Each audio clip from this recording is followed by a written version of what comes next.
നിങ്ങളുടെ ശ്രദ്ധയിലേക്ക് കൊണ്ടുവന്ന ഒന്ന് രണ്ട് കാര്യങ്ങൾ മാത്രം ഓർമ്മിച്ച് ഞാൻ തുടർന്ന് അല്പസമയം നമുക്ക് സാക്ഷ്യങ്ങൾക്ക് വേണ്ടി വേർതിരിക്കുവാൻ ദൈവമായ കർത്താവ് ഇടയാക്കി തീർക്കട്ടെ. 84 സങ്കീർത്തനം ഒരു ദൈവഭക്തനെ സംബന്ധിച്ചിടത്തോളം വളരെയേറെ സന്തോഷവും പ്രത്യാശയും ഈ മരുഭൂമിയിലെ കണ്ണുനീര് നിറഞ്ഞ ജീവിതത്തിൽ ബലവും സന്തോഷവും നൽകി തരുന്ന അനുഗ്രഹീതമായ ഒരു സങ്കീർത്തനമാണ്.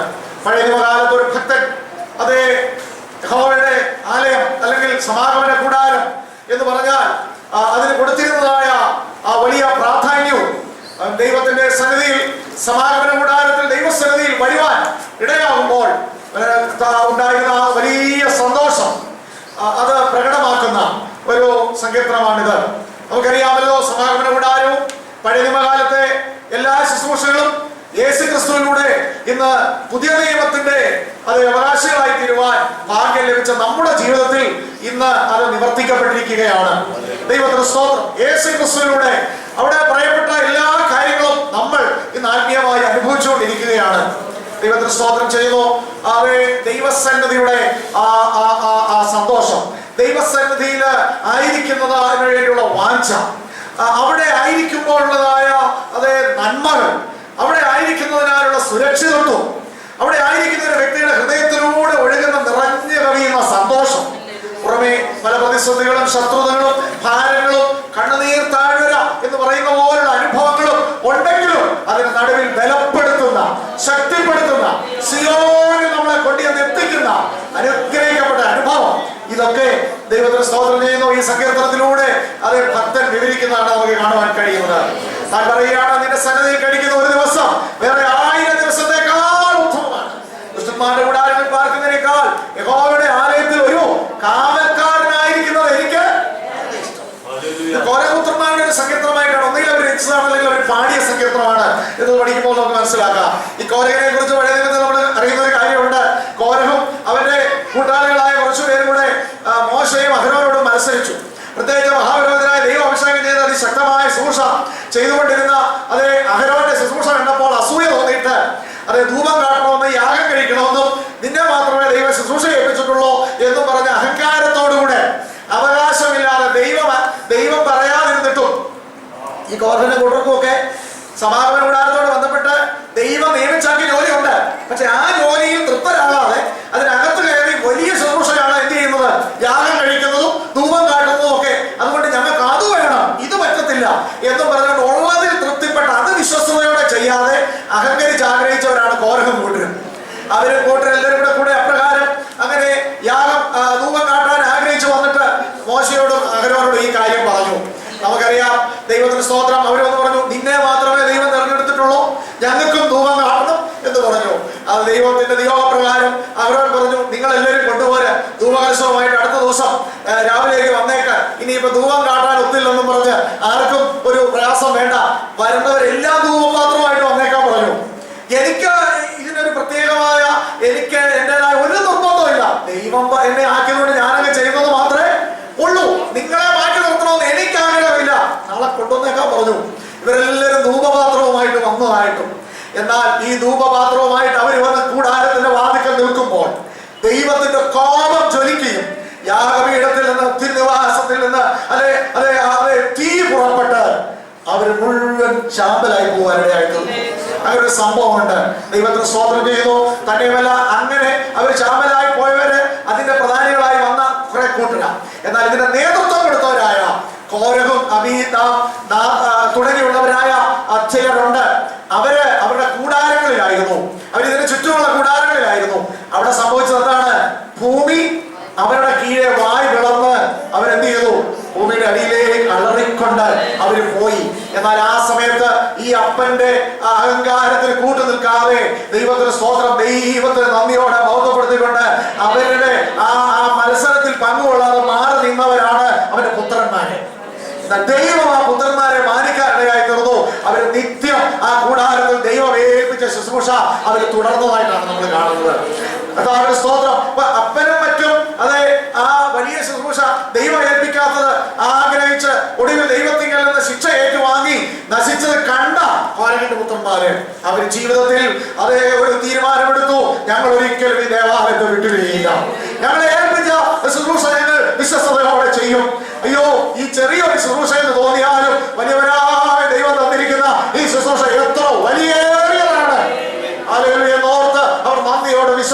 കൂടെ തുടർന്ന് കോരപുത്രന്മാർ അവിടെ സംഗീത ശുശ്രൂഷ നടത്തുകയും അവരെ ഏൽപ്പിച്ച ശുശ്രൂഷകൾ അവർ ചെയ്യുകയും ചെയ്തു. അതുകൊണ്ടാണ് അവർ പറയുന്നത്, ദുഷ്ടന്മാരുടെ കൂടാരങ്ങളിൽ പാർക്കുന്നതിനേക്കാൾ സ്വന്തം അപ്പന്റെ ഉൾപ്പെടെയുള്ള കൂടാരമായി ദുഷ്ടന്റെ കൂടാരം. ആ കൂടാരത്തിൽ പാർത്തിരുന്നെങ്കിൽ ആ കൂടാരം എന്ത് ചെയ്തു പോയി? ഭൂമി വായു വളർന്ന് വിഴുകി കളഞ്ഞു. ദൈവത്തിന്റെ സ്തോത്രം. ഈ ദുഷ്ടന്റെ കൂടാരത്തിൽ പാർക്കുന്നതിനേക്കാൾ യഹോവയുടെ ആലയത്തിൽ ഞങ്ങൾക്ക് വേറെ അകത്തെ ശുശ്രൂഷയൊന്നും വേണ്ട, വാതിൽ കാവൽക്കാരായുള്ള ശുശ്രൂഷ മതി. അത് എനിക്ക് ഇഷ്ടമാണ്. ദൈവമക്കളെ, ദൈവത്തിന്റെ സഭയിൽ വന്ന് അവരെ ശുശ്രൂഷിപ്പാൻ ഇന്ന് നമ്മളെല്ലാവരെയും ദൈവ ശുശ്രൂഷന്മാരാക്കിയിരിക്കുകയാണ്. കർത്താവിന്റെ സഭയിൽ വന്നിരിക്കുന്ന നമുക്ക് എല്ലാവരും ശുശ്രൂഷയുണ്ട്.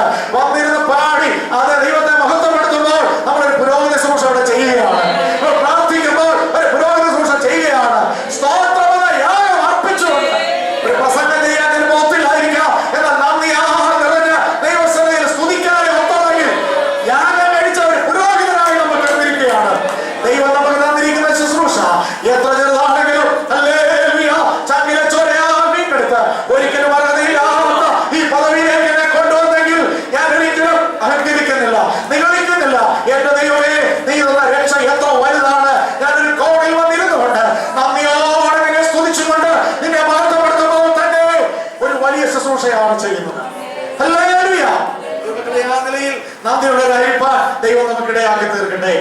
ഒരു വാക്യം നിങ്ങളൊന്ന് ശ്രദ്ധിക്കുക. അതിന്റെ 11-ാം വാക്യത്തിൽ നമ്മളിങ്ങനെ വായിക്കുന്നു, യഹോവയായ ദൈവം സൂര്യനും മലിനമാകുന്നു, യഹോവ കൃപയും മഹത്വവും നൽകുന്നു, നേരോടെ നടക്കുന്നവർക്ക് ഒരു നന്മയും ഉടക്കയില്ല. ദൈവത്തിന് സ്തോത്രം. പുതിയ നിയമത്തിൽ ഈ ലോകപ്രകാരമുള്ള ഉയർച്ച അല്ല നന്മയായി പറഞ്ഞിരിക്കുന്നത് നമുക്കറിയാം. ദൈവത്തിന് സ്തോത്രം. ഈ ലോകത്തിലെ നന്മ എന്ന് പറയുന്നത് നമുക്ക് നമ്മുടെ വാഴ്ത്തപ്പെട്ട കർത്താവ് തന്ന നിത്യരക്ഷയാണ്. തന്നെയുമല്ല, നിത്യരക്ഷയെ കാത്തു സൂക്ഷിച്ചുകൊണ്ട് ഈ ഭൂമിയിൽ ജീവിപ്പാൻ ദൈവം നമുക്ക് പകർന്നു തന്നിരിക്കുന്ന പരിശുദ്ധാത്മാവാണ് നന്മ. സകല ആത്മീയ അനുഗ്രഹങ്ങളും കൃപാവരങ്ങളും ദൈവത്തിന്റെ സ്തോത്രം, ദൈവത്തിന്റെ നന്മയാണ്. ഒരു സ്തോത്രം. നിത്യതയിൽ എത്തിച്ചേരാൻ ഈ മരുഭൂമി യാത്രയിൽ നമുക്ക് എന്തെല്ലാം ദൈവം തന്നിരിക്കുന്നു, അതാണ് യഥാർത്ഥത്തിൽ നിലനിൽക്കുന്ന നന്മ. കാരണം ബാക്കി ഭൗതിക നന്മകളൊക്കെ താൽക്കാലികമാണ്, അത് മാറ്റപ്പെട്ടു പോകുന്നതാണ്. ദൈവത്തിന്റെ സ്തോത്രം. കള്ളന്മാർ മോഷിച്ചുകൊണ്ട് പോകുന്നതാണ്, പുഴു തുരന്ന് അത് കളയുന്നതാണ്. എന്നാൽ ഒരിക്കലും നശിച്ചുപോകാതെ നിലനിൽക്കുന്ന നന്മ എന്ന് പറയുന്നത് അവൻ നമുക്ക് തന്നിരിക്കുന്ന നിത്യജീവനാണ്. ഞാൻ ആരെ വിശ്വസിക്കുന്നതെന്ന് ഞാൻ അറിയുന്നു, അവൻ എന്റെ ഉപനിധി, ആ ദിവസം അവരെ കാക്കുവാൻ ശക്തനെന്ന് ഞാൻ ഉറച്ചിരിക്കുന്നു. കർത്താവിന്റെ സ്തോത്രം. ഇപ്പോ ഈ ലോകത്തിൽ നമ്മൾ ആയിരിക്കുമ്പോൾ വേണ്ടിയ മറ്റ് അത്യാവശ്യങ്ങൾ, ഭൗതിക വിഷയങ്ങൾ, ആവശ്യങ്ങൾ എല്ലാവർക്കും ഉണ്ട്, എനിക്കും ഉണ്ട്, നമുക്ക് എല്ലാവർക്കും ഉണ്ട്, അല്ലേ? പക്ഷെ അങ്ങനെയുള്ള നന്മകൾ ദൈവത്തിന് സ്തോത്രം ഏറ്റവും നല്ലതെന്ന് നമുക്ക് തോന്നുന്നത് ദൈവം നമുക്ക് നൽകി തരും. സുരക്ഷിതമായി എഴുതിയിരിക്കുന്നത് ഒരു നന്മയെ മുടക്കില്ല. എന്താണ് നന്മ എന്ന് പറഞ്ഞാൽ what God things good for us. നമുക്ക് നല്ലതെന്ന് ദൈവം ചിന്തിക്കുന്നതെന്തോ അതാണ് നന്മ. ഒരു ജോലി നമ്മൾ ആഗ്രഹിക്കുന്നു, എന്നാൽ ദൈവം നമുക്ക് ഏത് ജോലിയാണ് ഈ മരുഭൂമിയിൽ കർത്താവിനെ സേവിച്ചുകൊണ്ട് ജീവിക്കുമ്പോൾ നമുക്ക് നല്ലത് നിത്യതയിൽ എത്താൻ, അത് ഈ ജോലിയാണ് നല്ലതെന്ന് ഓർത്ത് ദൈവം ഒരു ജോലി തന്നാൽ അത് ദൈവം തന്ന നന്മയാണ്. അതുപോലെ നമ്മുടെ കുടുംബജീവിതം, നമ്മുടെ വിദ്യാഭ്യാസം, നമ്മുടെ മക്കൾ, ഭാവി എന്തെല്ലാം ഉണ്ടെങ്കിലും what God thinks good is goodness. അതാണ് നന്മ എന്ന് പറയുന്നത്. അതായത് ദൈവം നല്ലതെന്നോർത്ത് നമുക്ക് തരുന്നതെല്ലാം നന്മയാണ്. ഹല്ലേലൂയ. ഇത് ആർക്കാ മുടങ്ങിയില്ലാത്തത്? നേരോടെ നടക്കുന്നവർക്ക് അവനൊരു നന്മയും മുടങ്ങിയില്ല. ഒരു വിധത്തിൽ പറഞ്ഞാൽ ഈ നന്മയ്ക്ക് വേണ്ടി നമ്മൾ ഒത്തിരി അലച്ചു നിലവിളിക്കേണ്ട കാര്യം ഇല്ല. എന്ത് ചെയ്താൽ മതി? നേരോടെ നടന്നാൽ മതി. നേരോടെ നടക്കാൻ ഒന്ന് സമർപ്പിച്ചു കൊടുത്തു, നന്മയൊന്നും മുടങ്ങാനുള്ള കാര്യമില്ല. ഹല്ലേലൂയ. ദൈവമക്കളെ, ആ വിലയേറിയ ഭാഗ്യാവസ്ഥയിലേക്കാണ് അവൻ നമ്മളെ വിളിച്ചിരിക്കുന്നത്. യഹോവ കൃപയും മഹത്വവും നൽകുന്നു. അവൻ നമുക്ക് എന്തുകൂടെ നൽകുന്ന ദൈവമാണ്? കൃപയും മഹത്വവും നൽകുന്നു. ദൈവത്തിന് സ്തോത്രം. അതെ, അതിൽ വളരെ പ്രധാനപ്പെട്ട പുതിയ നിയമത്തോട് ചേർത്ത് നമ്മൾ ചിന്തിക്കുമ്പോൾ, പുതിയ നിയമവിശ്വാസികളെ സംബന്ധിച്ചോളം നമ്മൾ ഏറ്റവും അധികം സന്തോഷിക്കുന്ന ഒരു ആത്മീയ അനുഭവം ദൈവത്തെങ്കിൽ നമുക്ക് ലഭിച്ചിരിക്കുന്ന എന്താണ്? കൃപ. കൃപ നമ്മുടെ ജീവിതം തന്നെ കൃപയാണ്. വിശുദ്ധ പൗലോസ് പറയുന്നത് ഞാനാകുന്നത് കൃപയാലാകുന്നു എന്ന് പറഞ്ഞാൽ ഐ ആം ഗ്രേസ്. ദൈവത്തിന്റെ സ്തോത്രം. നമുക്കൊക്കെ ഗ്രേസ് എന്ന പേരുള്ള അധികം പേരില്ലെങ്കിലും നമുക്ക് എല്ലാവർക്കും ഉള്ളൊരു പേരായിരിക്കണം ഏത്? ഗ്രേസ്. എന്ന് പറഞ്ഞാൽ കൃപ. ദൈവത്തിന് സ്തോത്രം. ഇവിടെ നമുക്ക് കൃപയുണ്ട്. നമ്മുടെ സാറിന്റെ മോളെ കൃപയാണ്, അതുപോലെ നമ്മുടെ തൃത്തപ്പള്ളിയിൽ ഒരു കൃപയുണ്ട്. ദൈവത്തിന് സ്തോത്രം. എന്നാൽ ആ പേര് അതിന്റെ യഥാർത്ഥ അർത്ഥത്തിൽ യഥാർത്ഥ ദൈവമക്കൾക്ക് എല്ലാം ഉള്ള പേര്. പൗലോസ് പറയാണ്, ഞാൻ ആരാ? ഗ്രേസ്. ഞാൻ ആകുന്നത് കൃപയാലാണ്. ദൈവത്തിന് സ്തോത്രം. വർഷങ്ങൾക്ക് മുമ്പ് വാഴൂരി എൻ്റെ അമ്മയുടെ വീട്ടിൽ ഞാൻ ഒരിക്കലും ഇവിടെ ഓർമ്മിച്ചിട്ടുള്ളതാണെന്ന് തോന്നുന്നു. ഞങ്ങളുടെ കൊച്ചിലെ സ്കൂളിൽ 4-5 പഠിക്കുന്ന ഈ അവധിക്കാലം ചെല്ലുമ്പോൾ അവിടുത്തെ ഒരു അമ്മച്ചിയുണ്ട്. ഈ അമ്മച്ചിയെ സമയത്തോളം അമ്മച്ചിയുടെ നാവിൽ 24 മണിക്കൂർ കൃപ എന്ന് മാത്രമേ ഉള്ളൂ. കൃപ കൃപ എന്ന് തന്നെയാണ് പറയുന്നത്. അപ്പോൾ ഞങ്ങളെല്ലാവരും ഇപ്പോഴും വാഴൂരി എന്താ വെച്ചാൽ കൃപയമ്മച്ചി എന്ന് പറഞ്ഞാൽ ആ അമ്മച്ചിയെ എല്ലാവർക്കും അറിയാം. മരിച്ചുപോയി, ദൈവസന്നിധിയിൽ ചേർക്കപ്പെട്ടു. തന്നെയുമല്ല, വർഷങ്ങൾ കഴിഞ്ഞ് ചിലപ്പോൾ ഞങ്ങളെയൊക്കെ കാണുന്ന സമയത്ത് കണ്ടേച്ച് പറയും, മോനെ ഇന്ന് രാവിലെ ഞാൻ മോന് വേണ്ടി പ്രാർത്ഥിച്ചായിരുന്നു. കൃപ. എന്ത് പറഞ്ഞാലും അതിനിടയ്ക്ക് എന്നാ പറയും? കൃപ. ഇതവർ വെറുതെ പറയുന്നതല്ല, സ്വന്തം മക്കളും കൊച്ചുമക്കളും സാക്ഷ്യത്തിൽ ആളുകളെ കാണാൻ ഭംഗിവാക്കിന് പറയുന്നതല്ല, അവരന്നും പ്രാർത്ഥിച്ചതാണ്. ശരിക്കും ഞങ്ങളെ കാണുന്നോർത്തൊന്നുമല്ല. പക്ഷെ ആരെയൊക്കെ അന്ന് കൂട്ടുവിശ്വാസികളായ സഭയിലുണ്ടായിരുന്നോ, എപ്പോഴെങ്കിലും ഏതെങ്കിലും രീതിയിൽ ഏതെങ്കിലും ദൈവമക്കളെയോ അവരുടെ മക്കളെയോ അറിഞ്ഞിട്ടുണ്ടെങ്കിൽ അവർക്ക് വേണ്ടി അങ്ങ് പ്രാർത്ഥിക്കുക വീട്ടില്. ദൈവത്തിന് സ്തോത്രം. ദൈവമക്കളെ, പ്രതിസന്ധികള്, കഷ്ടപ്പാടുകള്, വളരെയേറെ പ്രതികൂലങ്ങളൊക്കെ ഉണ്ടായിരുന്നു. എന്നാൽ അതിന്റെ എല്ലാ നടുവിൽ അവരെ നിർത്തിയത് ദൈവം പകർന്നു കൊടുത്ത കൃപയെ. കൃപ എന്താണ്? കൃപ എന്ന് പറഞ്ഞാൽ അൺമെറിറ്റഡ് ഫേവർ എന്നാണ് സാധാരണ അതിനുള്ളൊരു സാധാരണ നിർവചനം. അർഹിക്കാത്ത ദാനം. ദൈവത്തിന് സ്തോത്രം. കൃപയെന്ന് പറഞ്ഞാൽ സാധാരണ നമ്മൾ അർഹിക്കാത്തത് നമുക്ക് ലഭിക്കുന്നതാണ് കൃപ എന്ന് പറയുന്നത്. കരുണ എന്ന് പറഞ്ഞാൽ അത് നമ്മൾ അർഹിക്കുന്നത് നമുക്ക് തരുന്നതാണ് കരുണ. അവൻ കരുണ അർഹിക്കുന്നു. അവന്റെ ഒരു അവസ്ഥ കണ്ടു കഴിഞ്ഞാൽ, അവന്റെ ആ ഒരു അവസ്ഥ കണ്ടു കഴിഞ്ഞാൽ നമ്മൾ എന്ത് ചെയ്യണം? അവനോട് സഹായിക്കണം. അത് അർഹിക്കുന്നതാണ്, അല്ലെ? വഴിയിൽ ഒരുത്തൻ ബുദ്ധിമുട്ട് കിടക്കുന്നു, വളരെ പ്രയാസമായിട്ട് കിടക്കുന്നു, വളരെ ദരിദ്രനായി കിടക്കുന്നു, കഷ്ടപ്പെട്ട് കിടക്കുന്നു. ഇത് കണ്ടു കഴിയുമ്പോൾ നമ്മൾ അവനോട് കാണിക്കുന്നത് എന്താണ്? കരുണയാണ്. കാരണം അവൻ അർഹിക്കുന്നതാണത്. പക്ഷെ വേറൊരു കാര്യമുണ്ട്, ഈ കിടക്കുന്നവൻ നമുക്കിട്ട് ചെയ്യാവുന്ന പണി മുഴുവൻ എന്ത് ചെയ്യുക? ചെയ്തവനാണ്. ഇപ്പൊ അവൻ ആരോഗ്യമുണ്ട്, കാണാൻ ഒരു തൊഴിൽ തരും. പിന്നെ ഇപ്പൊ എന്ത് ചെയ്യുന്നതേ ഉള്ളൂ, മേലാത്തത് കൊണ്ട് കിടക്കുന്നേ ഉള്ളൂ. അപ്പൊ അങ്ങനെയുള്ള ഒരുത്തരെ കണ്ടു കഴിഞ്ഞാൽ സാധാരണ നമുക്ക് എന്നാ എളുപ്പം? എന്തോ എളുപ്പം ഒറ്റ തൊഴിൽ കൊടുത്തിട്ട് കഴിഞ്ഞാൽ തീരും. കാരണം അവൻ നമ്മളോട് കാണിച്ചു വെച്ച് നോക്കിയാലതാ. എന്നാൽ അവനെ ഉയർത്തിയെടുത്ത് അവന്റെ മുറിവുകളെ കെട്ടി, അവനിത് അർഹിക്കുന്നതല്ല, അർഹിക്കാത്തത് അവന് ചെയ്യുമ്പോൾ അതാണ് കൃപയെന്ന് പറയുന്നത്. എന്നോട് നിങ്ങളോട് കാൽവരിയിൽ അവിടെ യേശു കാണിച്ച അതാണ്. ഹല്ലേലൂയ. ആ കൃപ ലഭിച്ച സകല ദൈവമക്കളെ ദൈവത്തെ സ്തുതിക്കണം. ദൈവമക്കളെ, ഈ കൃപ അവൻ നമുക്ക് അനേക ജീവിത സന്ദർഭങ്ങളിൽ, ജീവിതത്തിന്റെ ഏതെല്ലാം സന്ദർഭങ്ങളുണ്ടോ അവിടെ എല്ലാം അവൻ നമുക്ക് കൃപ തരുന്നുണ്ട്. ഈ കൃപ ഉള്ളത് കൊണ്ട് ക്രിസ്ത്യ ജീവിതം എത്രയോ അത് അനുഗ്രഹകരമാണ് എന്ന് നമ്മൾ ഓർക്കണം. എനിക്ക് വിവരിച്ചു പോകാൻ സമയമില്ലെങ്കിലും ഞാൻ വളരെ പെട്ടെന്ന് പറയാം. നമ്മുടെയൊക്കെ ക്രിസ്ത്യ ജീവിത യാത്രയിൽ, അനുദിന ജീവിതത്തിൽ, കുടുംബ ജീവിതത്തിൽ നമ്മൾ നേരിടുന്ന ഏതൊക്കെ പ്രശ്നങ്ങളുണ്ടെങ്കിലും എന്നോട് പറയാം, പാസ്റ്ററുടെ പ്രശ്നമൊന്നുമല്ല എന്റെ പ്രശ്നങ്ങളാണ്, അല്ലെ? ഇപ്പൊ പി സാറിനോട് പറയാം, സാറിന് ഒത്തിരി പ്രശ്നങ്ങളുണ്ടെന്ന് അറിയാം, പക്ഷെ സാറിന്റെ പ്രശ്നങ്ങൾ പോലൊന്നുമല്ല എന്റെ പ്രശ്നങ്ങൾ. എന്റെ സഭയുള്ള ഇന്നാണ്ട് അവരുടെ പ്രശ്നങ്ങളും അതുപോലെ ഒന്നുമല്ല എന്റെ പ്രശ്നങ്ങൾ എന്ന് പറയുന്ന വ്യത്യസ്തമായ പ്രശ്നങ്ങളാണ് നമുക്ക് എല്ലാവർക്കും ഉള്ളത്. എന്നാൽ ഞാനൊരു കാര്യം പറയാം, ഏത് വ്യത്യസ്ത പ്രശ്നമാണെങ്കിലും ആ പ്രശ്നം വേറെ ആർക്കുമില്ല, നിങ്ങൾക്ക് മാത്രമേ ഉള്ളെങ്കിലും അവിടെ നിങ്ങളെ സഹായിപ്പാൻ മതിയായതാണ് ദൈവത്തിന്റെ സ്തോത്രം. ദൈവങ്ങളെ, ഇവിടെ പെട്ടെന്ന് ഞാൻ പറയാം, ഒന്ന് നമ്മുടെ ശാരീരിക ക്ഷീണം. ഈ ലോകത്തിലെ സാധാരണ ജീവിതയാത്രയിൽ നമുക്ക് വേണ്ടി വരുന്ന, നമ്മൾ നേരിടേണ്ടി വരുന്ന ഒരു വലിയ പ്രശ്നമാണ് നമ്മുടെ ശരീരത്തിന്റെ ക്ഷീണം, അല്ലെ? രോഗങ്ങൾ, പ്രയാസങ്ങൾ. അപ്പോസ്തലനായ പൗലോസ് തന്റെ ശരീരത്തിൽ ഒരു ശൂലം ഉണ്ടായിരുന്നു എന്ന് പറഞ്ഞാൽ ശരീരത്തിൽ ഒരു രോഗം ഉണ്ടായിരുന്നു, അല്ലെ? ബലഹീനനായിരുന്നു. തനിക്ക് യാത്ര ചെയ്യുവാൻ, ശുശ്രൂഷിപ്പാൻ വളരെ ആഗ്രഹമുണ്ടെങ്കിലും അതൊക്കെ സാധിക്കാത്ത ഒരു സാഹചര്യം തനിക്കുണ്ടായിരുന്നു. എന്നാൽ ആ രോഗത്തിന്റെ നടുവിൽ, തന്റെ ശാരീരിക ക്ഷീണത്തിന്റെ നടുവിൽ, തന്റെ ശരീരത്തിന്റെ ബലഹീനതയുടെ നടുവിൽ കർത്താവിനോട് അരുളി ചെയ്തു, എന്റെ കൃപ നിനക്ക് മതി, എന്റെ ശക്തി ബലഹീനതയിൽ തീരുന്നു.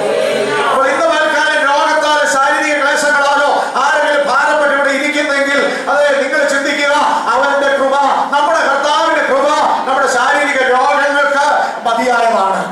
ഹല്ലേലൂയ. ദൈവത്തിന്റെ സ്തോത്രം. നമ്മൾ ദൈവത്തിൽ ആശ്രയിച്ചുകൊണ്ട് അവന്റെ സന്നിധിയിൽ ഇരിക്കുമ്പോൾ ഈ ദൈവമേ നിന്നിലേക്ക് കൃപ ദൈവം വ്യാപരിപ്പിക്കുക. ഇതൊരിക്കലും നമ്മൾ അറിയിക്കുന്ന ഒരു നന്മയല്ല. എന്നാൽ അവൻ നമ്മളോട് മനസ്സലിഞ്ഞ് അവൻ പുത്രനെ ഓർത്ത് നമ്മുടെ ക്ഷീണം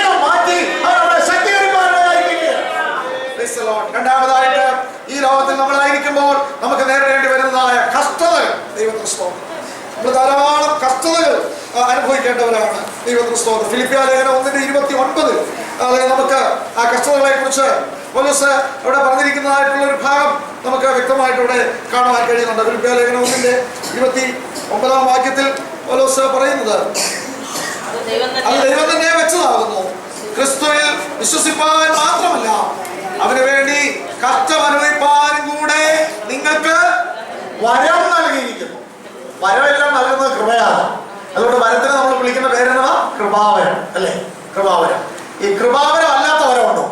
കർത്താവ് തരുന്ന ഏത് വരമാണേലും അതെല്ലാം കൃപാവരമാണ്. അല്ലാതെ കൃപാവരം ചിലത് ദൈവത്തിന് സ്തോത്രം ചെയ്യുന്നു, നമ്മൾ ചിലതിനൊക്കെ മാത്രമേ എന്നു ഇതാറുള്ളൂ, കൃപാവരം ഉള്ളൂ, കൃപാവരം ഉള്ളൂ, അല്ലെ? ഇപ്പോ നമ്മൾ അന്യഭാഷ പറഞ്ഞ് വ്യാഖ്യാനിക്കാനുള്ള ദൈവകൃപ ഉണ്ടെങ്കിൽ, അല്ലെങ്കിൽ ദൈവിക ദൂതുകൾ ഒരു പ്രവചനമായിട്ട് അല്ലെങ്കിൽ വ്യാഖ്യാനമായിട്ടൊക്കെ പറയാൻ പ്രത്യേക കൃപയുണ്ടെങ്കിൽ, രോഗശാന്തി നമ്മൾ ആരുടെയും തലമേൽ കൈവച്ചു കഴിഞ്ഞപ്പോൾ ഒരു രോഗശാന്തി കിട്ടുന്നുണ്ടെങ്കിൽ ഒക്കെ പറയും ആ ആൾക്ക് എന്നുള്ള ആളാണ്? കൃപാവരമുള്ള ആളാണ്. അത് കൃപാവരം തന്നെയാണ്. പക്ഷേ ദൈവമക്കളെ, നമ്മൾ ഓർക്കണം, കൃപാവരം എന്ന് പറയുന്ന രോഗശാന്തിപരവും അതേ പ്രവചനപരവും വ്യാഖ്യാനപരവും ഭൂതശാന്തിപരവും മാത്രമല്ല, ദൈവത്തിന്റെ സ്തോത്രം, കഷ്ടതയുടെ നടുവിൽ പതറാതെ ദൈവത്തെ സ്തുതിച്ചുകൊണ്ട് ഹല്ലേലൂയ കഷ്ടതയിൽ പാടുവാനും നഷ്ടതയിൽ കൊണ്ടാടുവാനും കഴിയുന്ന ഒരു ആത്മീയ അനുഭവം ജീവിതത്തിലുണ്ടെങ്കിൽ ആ വ്യക്തി കൃപാവരമുള്ള വ്യക്തിയാണ്. ഞാനിപ്പോൾ വായിച്ച ഫിലിപ്പിയർ 1:29 എന്താണ് അവിടെ കാണുന്നത്? ക്രിസ്തുവിൽ വിശ്വസിപ്പാൻ മാത്രമല്ല കഷ്ടം അനുഭവിപ്പാൻ കൂടെ അവൻ നമുക്ക് എന്ത് നൽകിയിരിക്കുന്നു? വരം നൽകിയിരിക്കുന്നു. ദൈവത്തിന് സ്തോത്രം. കൃപാവരം. അപ്പോൾ ഞാൻ പറഞ്ഞത് ശാരീരിക രോഗം. ഈ കഷ്ടതകൾ എന്ന് പറഞ്ഞാൽ എന്താണെന്ന് അറിയാമോ? ക്രിസ്തീയ വിശ്വാസിയെ സംബന്ധിച്ചുള്ള കഷ്ടങ്ങൾ പലതുണ്ട്. പക്ഷേ ഏറ്റവും വലിയ കഷ്ടത എന്ന് പറയുന്നത് ദൈവമക്കളായി നമ്മൾ തീർന്നതിനാൽ, ഈ ലോകം നമുക്ക് യോഗ്യമല്ലാത്തതിനാൽ നമ്മൾ അനുഭവിക്കേണ്ടി വരുന്ന പ്രതികൂല സാഹചര്യം. അതാ നമ്പർ 1 കഷ്ടത ദൈവമക്കളുടെ. ദൈവത്തിന്റെ സ്തോത്രം. എന്നാൽ ലോകം പ്രതികൂലമായി കൊള്ളട്ടെ, ലോകം നമ്മളെ തിരസ്കരിക്കട്ടെ, നമ്മെ നിന്ദിക്കട്ടെ, ഒറ്റപ്പെടുത്തട്ടെ, പലയിടത്തും നമ്മളെ മാറ്റി നിർത്തട്ടെ, പ്രിയമുള്ള ദൈവമക്കളെ, എല്ലാവരും കൈവിട്ടാലും കൈവിടാതെ അതേ നമ്മെ താങ്ങുന്ന ഒരുവനുണ്ടെന്നുള്ള ആ ബോധ്യത്തോടെ അത് സഹിച്ചുകൊണ്ട് മുന്നോട്ട് പോകുവാൻ വെളിപ്പെടുവാണെന്ന് വിചാരിച്ചാൽ ഈ കാലത്തിലെ കഷ്ടങ്ങൾ സാരമില്ലാതെ എണ്ണിക്കൊണ്ടു പോകുവാൻ ഇടയാകുന്നുണ്ടെങ്കിൽ അതെ അങ്ങനെയുള്ള വ്യക്തി കൃപാവര പ്രാപ്തനാണ്. ദൈവത്തിന് സ്തോത്രം. ദൈവമക്കളെ, ആ വരത്താൽ എന്നെ നിറയ്ക്കണമെന്നൊരു പ്രാർത്ഥിക്കണം. ദൈവത്തിന് സ്തോത്രം. കഷ്ടത, പട്ടിണിയുടെ നടുവിൽ, പട്ടിണി അത് ശാരീരികമായിട്ടുണ്ടാകുന്ന മറ്റൊരിതാണ്. രോഗം വേറെ, കർത്താവിനെ സേവിക്കുന്നതിനുള്ള കഷ്ടതകൾ വേറെ. ഇത് വേറൊരു ഭൗതികമായ അത് ഇല്ലായ്മ നിമിത്തമുണ്ടാകുന്നല്ലേ. എല്ലാ നേരവും ഭക്ഷണം കഴിക്കാൻ നമുക്ക് കഴിയുന്നില്ല. കുഞ്ഞുങ്ങൾക്ക് വയറ് നിറയെ ആഹാരം കൊടുക്കാൻ കഴിയുന്നില്ല. വൈകിട്ട് കുഞ്ഞുങ്ങൾ ഒരുപക്ഷെ വയറ് നിറയാതെ കിടക്കുന്ന ഒരു സാഹചര്യം ഉണ്ടായാൽ ആ മാതാപിതാക്കളുടെ ഹൃദയമൊക്കെ തകരുവാനിടയായിത്തീരും. പട്ടിണിയുടെ സാഹചര്യങ്ങൾ ഒരുപക്ഷെ എല്ലാവർക്കും എന്നും പണ്ടത്തെ പോലെ ഇല്ലെങ്കിലും ഇന്നും ചില പ്രത്യേക സാഹചര്യങ്ങളിൽ പട്ടിണി വെളിയിൽ പറയുന്നില്ലെങ്കിലും അനുഭവിക്കുന്നവരുണ്ടായിരിക്കാം. പ്രിയമുള്ള ദൈവമക്കളെ, എന്നാൽ ആരെങ്കിലും പട്ടിണിയിലൂടെയോ അങ്ങനെയുള്ള ഭാരങ്ങളിലൂടെയോ കടന്നു പോയാൽ ഒരു കാര്യം ഓർക്കണം. ഒരുപക്ഷെ പാസ്റ്റർ അറിഞ്ഞില്ലെന്ന് വരും, കൂട്ടുവിശ്വാസം ഒരുപക്ഷെ അറിഞ്ഞില്ലെന്ന് വരും. എന്നാൽ നിന്റെ അവസ്ഥയെ അറിയുന്ന ഒരു ദൈവമാണ് നിന്നെ സ്നേഹിച്ച രക്ഷകൻ. ഹല്ലേലൂയ. ഈ കൃപ ഉണ്ടെന്നുള്ളത് എങ്ങനെയാ പറ്റേണ്ടത്? 4-ാം അധ്യായം ഫിലിപ്പിയ ലേഖനം 11-12 ഭാഗങ്ങൾ നമ്മൾ വായിക്കുമ്പോൾ അവിടെ പൗലോസ് വളരെ വ്യക്തമായിട്ട് പറയുന്നുണ്ട്. 11-ാം വാക്യം, ബുദ്ധിമുട്ട് നിമിത്തമല്ല ഞാൻ പറയുന്നത്, ഉള്ള അവസ്ഥയിൽ അലംഭാവത്തോടിരിപ്പാൻ ഞാൻ പഠിച്ചിട്ടുണ്ട്. താഴ്ചയിലിരിപ്പാനും സമൃദ്ധിയിലിരിപ്പാനും എനിക്കറിയാം. തൃപ്തനായിരിക്കാനും വിശന്നിരിപ്പാനും സമൃദ്ധിയിലിരിപ്പാനും ബുദ്ധിമുട്ട് അനുഭവിപ്പാനും എല്ലാം ഞാൻ ശീലിച്ചിരിക്കുന്നു. എന്നെ ശക്തനാക്കുന്നവർ ഞാൻ സകലത്തിനും മതിയാവുന്നു. അവിടെ പട്ടിണിയുടെ, ഇല്ലായ്മയുടെ, പോരായ്മയുടെ, ഭാരങ്ങളുടെ നടുവിലും ഒരു ദൈവത്തിന്റെ പൈതൽ ദൈവകൃപ അനുഭവിക്കുന്നു. ശാരീരിക ബലഹീനതയിൽ ദൈവകൃപ, കഷ്ടതയിൽ ദൈവകൃപ, പട്ടിണിയിൽ ദൈവകൃപ. വീണ്ടും നമുക്ക് കാണാൻ കഴിയുന്നതാണ് നമ്മുടെ കുടുംബജീവിതത്തിൽ. ദൈവത്തിന് സ്തോത്രം ചെയ്യുന്നു. കുടുംബജീവിതത്തിൽ നയിക്കുമ്പോൾ നേരിടുന്ന പ്രതിസന്ധികൾ വളരെയധികമാണ്. ഒരിക്കലും പ്രതീക്ഷിക്കാത്ത പ്രശ്നങ്ങൾ ഉണ്ടായെന്ന് വന്നേക്കാം. അത് നമ്മൾ ഒരിക്കലും ഇങ്ങനെയല്ല പ്രതീക്ഷിച്ചിരുന്നുള്ള നിലയിലുള്ള വിഷയങ്ങൾ വന്നെന്ന് വന്നേക്കാം. നമ്മുടെ എല്ലാ സ്വപ്നങ്ങളും തകരുന്ന സാഹചര്യങ്ങൾ ഒരുപക്ഷെ വന്നേക്കാം. രക്ഷിക്കപ്പെട്ട ദൈവവൈതലേ, നീ ദൈവത്തെ ആശ്രയിക്കുന്ന ദൈവവൈതലാണെങ്കിൽ ഹല്ലേലൂയ, കുടുംബജീവിതം നയിക്കുമ്പോൾ ദൈവം അത് മുൻപോട്ട് കൊണ്ടുപോകുന്നതിന് അവൻ തന്റെ കൃപ നമ്മുടെ മേൽ നൽകും. കൃപയില്ലാതെ ദൈവവൈതലിന്റെ കുടുംബജീവിതം നയിക്കാൻ കഴിയില്ല. ഒരു അനുഗ്രഹിക്കപ്പെട്ട കുടുംബജീവിതം നയിക്കാൻ ആർക്കെങ്കിലും സാധിക്കുന്നുണ്ടെങ്കിൽ നിങ്ങളെല്ലാവരും കൃപാവര പ്രാപ്തരാണ്. ഹല്ലേലൂയ. ഞാൻ ആ ഭാഗം വായിക്കുന്നില്ല. 1 കൊരിന്ത്യർ 7:7 പറയുന്നത് എല്ലാവരും വിവാഹം കഴിക്കുന്നത് എന്നെ പോലെ ആയിരിക്കണമെന്നൊക്കെയാണ് എന്റെ ഇഷ്ടം. ആര് പറയാം? പൗലോസ് പറയാം. പക്ഷേ ഒരുവൻ അങ്ങനെയും ഒരുവൻ ഇങ്ങനെയും ദൈവം കൃപാവരം അവനവന്റെ കൃപാവരം നൽകിയിരിക്കുന്നു. അപ്പം വിവാഹം കഴിക്കാതെ ജീവിക്കുന്നതും എന്താണ്? ഒരു കൃപാവരമാണ്. പക്ഷെ ഇന്ന് ലോകം വലിയ കൃപാവരക്കാരും സിദ്ധരും വലിയ വിശുദ്ധരുമായിട്ട് കണക്കാക്കുന്ന ആരെയാണ്? വിവാഹം കഴിക്കാത്ത ഏതെങ്കിലും സഭാ നേതാക്കളോ അല്ലെങ്കിൽ അങ്ങനെയുള്ള ആരെങ്കിലും ഉണ്ടെങ്കിൽ അവർക്കൊരു പ്രത്യേക വിശുദ്ധിയാണ്. അവര് പ്രാർത്ഥിച്ച ദൈവം കേൾക്കും. അവരൊന്ന് തലയിൽ തൊട്ട് കഴിഞ്ഞാൽ അനുഗ്രഹം കിട്ടും എന്നോർത്ത് പോയി കുനിഞ്ഞു നിൽക്കുന്ന അങ്ങനെയുള്ള ആളുകൾ കാരണം വലിയ ഒരിത് കൊടുക്കുക. കാരണം അവർക്ക് എന്തോ കൂടിയ കൃപാവരം ഉണ്ടെന്ന്. പക്ഷെ വചനം പറയുന്നത് ദൈവത്തിന്റെ സ്തോത്രം, വിവാഹം കഴിച്ച് പ്രതിസന്ധികളും പരിവരുത്ത യാഥാർത്ഥ്യങ്ങളുമായി ഏറ്റുമുട്ടി അവിടെയൊന്നും പതറി പോകാതെ സന്തോഷത്തോടെ പരസ്പരം ഐക്യതയോടെ ദൈവകൃപയോടെ ഒരു കുടുംബജീവിതം നയിക്കാൻ ഇടയാകുന്ന വ്യക്തിയുടെ മേൽ പകർന്നിരിക്കുന്നത് ദൈവത്തിന്റെ കൃപാവരമാണ്. ദൈവമക്കളെ, അങ്ങനെ കുടുംബജീവിതം നയിക്കുന്ന എല്ലാ ദൈവങ്ങൾക്കായി ഞാൻ ദൈവത്തെ സ്തുതിക്കുന്നു. അവിടെ ദൈവം പകർന്നിരിക്കുന്ന കൃപാവരത്തിനായി കരങ്ങൾ ഉയർത്തി ദൈവത്തിന് സ്തോത്രം ചെയ്യാം. കുടുംബജീവിതത്തിൽ കൃപാവരം ആർക്കെങ്കിലും കുറവുണ്ടെങ്കിൽ കർത്താവിനെ കാത്തിരുന്ന് ഉപവസിച്ച് പ്രാപിക്കണം. ദൈവത്തിന് സ്തോത്രം. അടുത്തത് ശുശ്രൂഷ. കർത്താവിന്റെ മുഖത്തുള്ള ശുശ്രൂഷയിലായിരിക്കുന്ന ദൈവദാസന്മാരോടുള്ള ബന്ധത്തിലാണെങ്കിലും നമുക്കെല്ലാം ദൈവം ശുശ്രൂഷ തന്നിട്ടുണ്ട്. പ്രിയ ജോർജ് മാത്യു സാറ് അനുഗ്രഹിക്കപ്പെട്ട ശുശ്രൂഷയാണ്. പി ടി തോമസ് സാറ് ശുശ്രൂഷയോടുള്ള ബന്ധത്തിൽ വിശ്രമമില്ലാതെ കൂടെ നടത്തുന്നു. നമുക്കെല്ലാം ദൈവം അനേക ദൈവദാസന്മാരെ ദൈവം ഉപയോഗിക്കുന്നു. അവരുടെ ശാരീരിക മിടുക്ക് കൊണ്ടല്ല, ബുദ്ധിയുടെ കൂടുതൽ കൊണ്ടല്ല, കഴിവിന്റെ കൂടുതൽ കൊണ്ടൊന്നുമല്ല. പൗലോസ് പറയുന്നത് എന്താണ്? ദൈവത്തിന് സ്തോത്രം, ഞാൻ എല്ലാ അപ്പോസ്തലന്മാരെക്കാളും ഏറ്റവും അധികം അധ്വാനിച്ചു.